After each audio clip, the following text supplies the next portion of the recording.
CPR হচ্ছে কেবল jogging শেষে কৃত্রিম উপায়ে শ্বাস প্রশ্বাস এবং হৃদস্পন্দন ফিরিয়ে আনার প্রক্রিয়াকে সিপিআর বলে। সিপিআর এর পূর্ণরূপ কি? Cardiopulmonary resuscitation resuscitation. না না রেসাসিটেশন। রেসাসিটেশন। সর্বপ্রথম আমি একটি যদি অচেতন অবস্থায় কোনো ব্যক্তি বা বাচ্চাকে যদি আমি পাই, যেহেতু বাচ্চাদের নিয়ে কাজ করতেছি, বাচ্চা পাই, তাহলে সর্বপ্রথম এসে দেখতে হবে তার ডেঞ্জার জোন আছে কিনা, কোথাও ডিআরএস ডি ফর ডেঞ্জার আছে কিনা দেখতে হবে, তার আশেপাশে কোথাও কোনো বিপজ্জনক কোনো কিছু আছে কিনা। যদি থাকে সেটা আমি অবজেক্টকে দূরে সরানোর চেষ্টা করবো। যদি পসিবল না হয় আমি বাচ্চাকে সেফ জোনে নিয়ে এসে সমান জায়গায় শুয়ে দেবো। তারপর দেখতে হবে রেসপন্স, সে রেসপন্স করতেছে কিনা, তার নাম ধরে ডাকতে হবে, ইশারা ইঙ্গিতে তাকে কাছে চাকি দিতে হবে রেসপন্স করতেছে কিনা। যদি রেসপন্স না করে শাউট ফর হেল্প অথবা 999-এ কল দিতে হবে। আশেপাশে চিন্তা করতে হবে এখানে একটি বাচ্চা মুমূর্ষ অবস্থায় পড়ে আছে, শ্বাস প্রশ্বাস বন্ধ হয়ে গেছে, আমাকে একটু হেল্প করেন। কেউ না আসলে 999-এ কল দিয়ে আমাকে এক্সাক্ট লোকেশনটা বলতে হবে। এয়ারওয়ে চেক করার জন্য আমি হেড টিল চিন লিফট করে দেখবো কোনো অবজেক্ট এয়ারওয়েতে আটকে আছে কিনা। যদি থাকে তাহলে মাথা ল্যাটারাল করে দিয়ে আমি অবজেক্টটা বের করার চেষ্টা করবো। যদি রিস্ক মনে হয় তাহলে আমি হাত দিব না। বি ফর ব্রিদিং আছে কিনা চেক করার জন্য আমি লুক লিসেন ফিল এই তিনটা অবলম্বন করবো। কান দিয়ে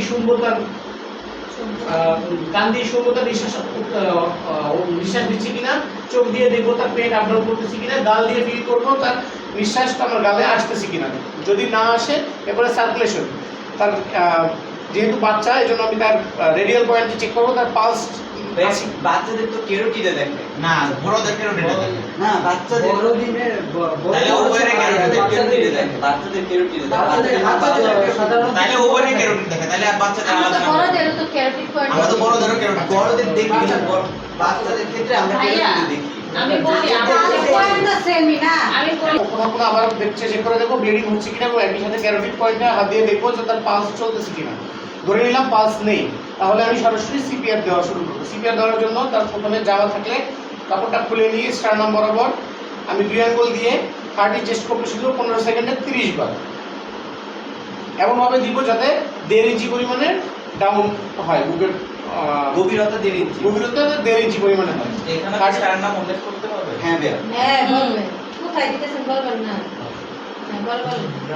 15 সেকেন্ডে 30 বার চেস্ট কম্প্রেশন দিব এবং নাক বন্ধ করে চিন লিফট করে একটু রেস্কিউ ব্রেথ দিব। যদি অস্বস্তি ফিল হয় মুখে সুতি কাপড় দিয়ে দিব, বাচ্চার মুখে লাল থাকলে মুছে নিব। এই প্রক্রিয়া চলমান থাকবে যতক্ষণ না তার পালস এবং ব্রিদিং ফিরে আসতেছে অথবা আমার রেস্কিউ টিম না আসতেছে। রেস্কিউ টিম আসতে পরে আমি রেকর্ড চেক করে বাচ্চাকে তার কাছে বুঝিয়ে দিব এবং রেকর্ড চেক করে একটু কপি তাকে দিব, একটু করে আমি নিজে দিব। সম্ভব হলে আমি বাচ্চার সাথে যাবো, সম্ভব অবশ্যই হবে কারণ আমি একজন কেয়ারগিভার, বাচ্চার সাথে যাবো।